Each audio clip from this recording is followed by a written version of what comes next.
Lesson 2, the most thorough way to check for evidence of lice.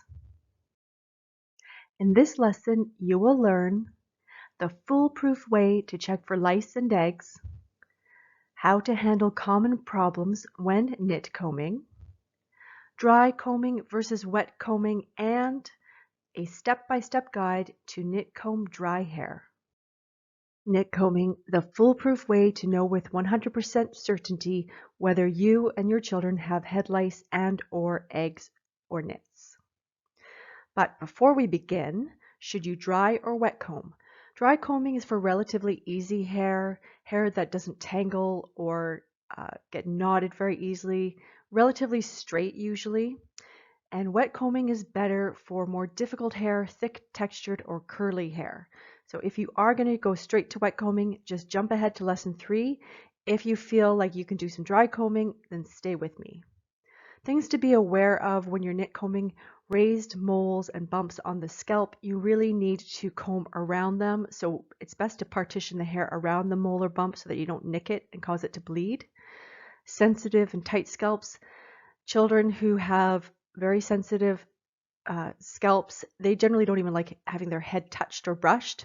They're not going to like knit combing very much. Just be aware of that. Dreadlocks and hair extensions cannot be knit combed.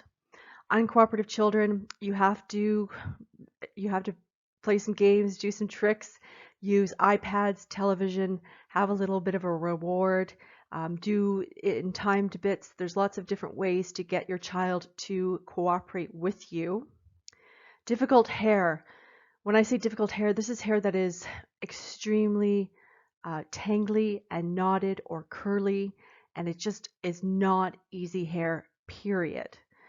And extremely coiled, curly, and textured hair also is difficult to knit comb, and I will give you some ideas about how to make it a little bit easier. Here are a few things I've learned in the past 5 years on how to get kids to cooperate when you are trying to knit comb them.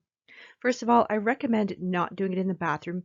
Choose a more attractive environment that is more interesting and stimulating and maybe a bit distracting for them. Ring pops are liquid gold for kids. They're great because they put them on their finger so they don't drop them. They take forever to lick, and often kids don't finish them, and they just love ring pops. There's something about them that they just really like, and it will be a great distraction for them while you attack the eggs in their hair. It often helps too if they have a show that they're watching, preferably on a television, so that their head stays upright. It makes it easier for you to knit comb if their head stays up. You can try the promise of a reward if you get into a point where they're really digging their heels in and you need to do a bit of negotiation. Definitely offer something that is special that you don't give very often. Counting can really help. If they really hate the knit combing, I usually pick a number like we're going to do 5 more combs, 10 more, 20, and kids kind of like that because they can see an end to it. Using a timer is another option. If you say we're just going to do this for 5 more minutes and you set a timer that they can see the numbers counting down with a beep, they like that too. Also, knit combing smaller sections of hair lessens the pain. Holding the section being combed, if the ends of the hair is what's really tangly and pulley, once you get the knit comb through the front bit by the root, hold the hair and pull the knit comb through so it doesn't pull on the scalp as much. For boys especially, going with the grain initially will acclimatize them and be a little less painful. And last, if it is really sore right after you've knit comb, put your hand right on the scalp to compress and lessen the sharp pain that they can sometimes feel.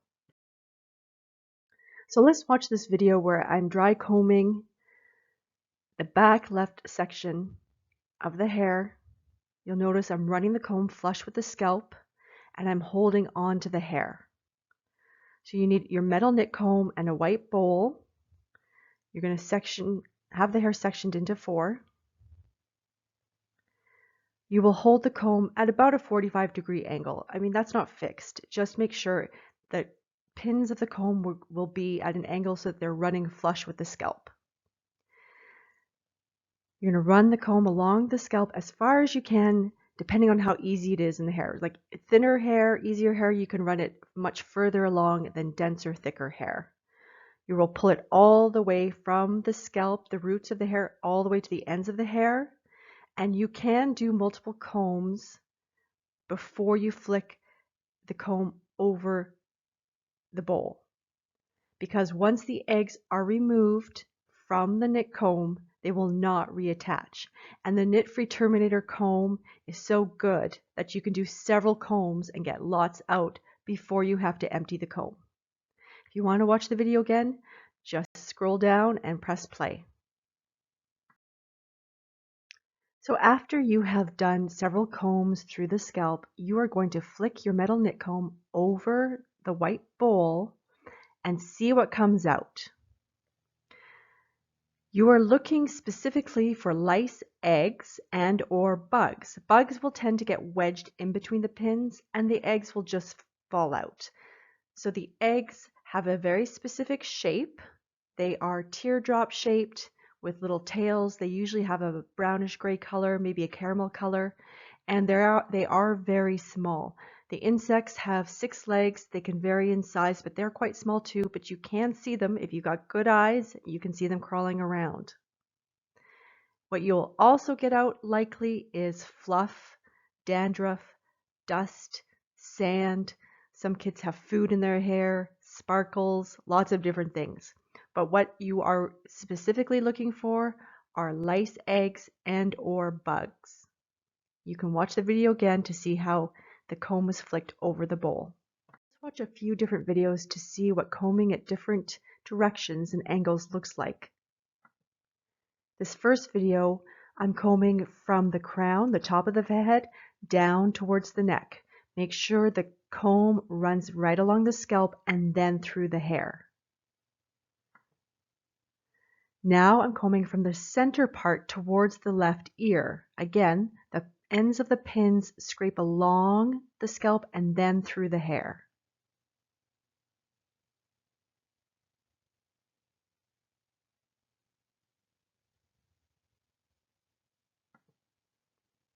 Don't forget to flick your comb after a few comb throughs over the white bowl. And then you also want to comb up from the base of the hair along right by the neck up towards the crown.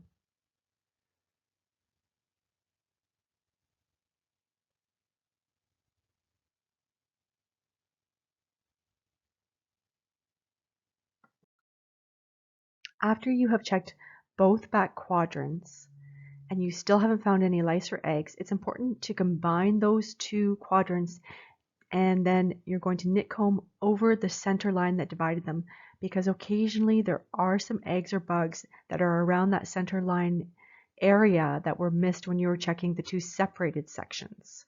So you're going to combine them, and then here in the video you'll see that I've actually sectioned horizontally a top half and a bottom half of the back section.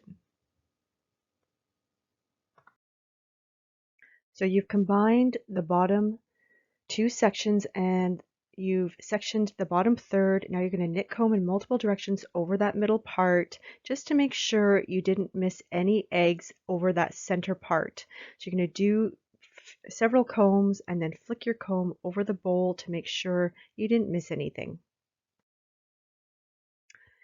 So now we're going to knit comb the rest of the back section. So we've released the butterfly clip and combined the entire back section, and continue to knit comb along the scalp and through the hair over that middle part, hitting it at multiple angles, going to go down side to side and from the bottom up, and you're just going to make sure you are covering the entire scalp, all that surface, and then you're going to flick your comb every few combs to make sure you didn't miss any eggs.